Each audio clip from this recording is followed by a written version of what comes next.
News 24 తెలుగుకు స్వాగతం. నా పేరు శ్రీలత. వార్తలోని ముఖ్యాంశాలు ఇప్పుడు చూద్దాం.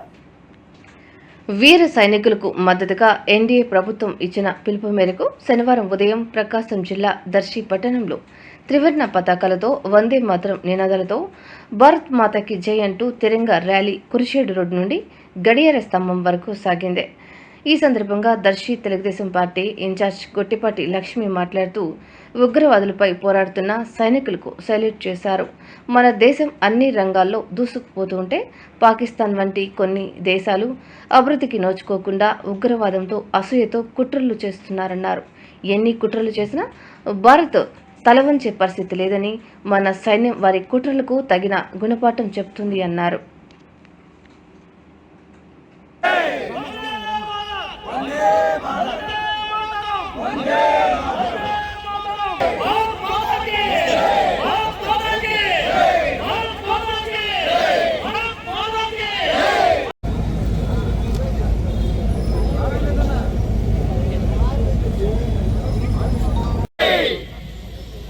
ఈరోజు తిరంగ యాత్రలో పాల్గొన్న ప్రతి ఒక్కరికి నా నమస్కారాలు, ధన్యవాదాలు. మొన్న జరిగిన పహల్గామ్ అటాక్ మహిళల నుదుటన తిలకాన్ని తుడిచివేయటం, దానికి జవాబుగా నరేంద్ర మోడీ గారు మన దేశ ప్రభుత్వం తీసుకున్న నిర్ణయం ఆపరేషన్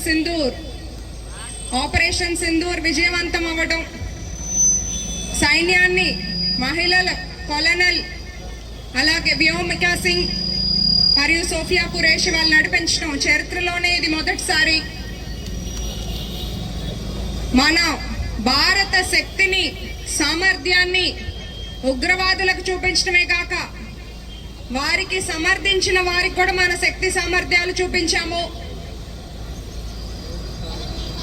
ఎంతో కఠినంగా మన భారత ప్రజలను కాపాడుకోవాలని ఎలా అయితే పోరాటం చేశారో మనమందరం వారికి మద్దతుగా ఉన్నాము. భారత సైన్యానికి నేను శిరస్సు వంచి నమస్కరిస్తున్నాను. ఇలాంటి భారత్ మాతాకి జై.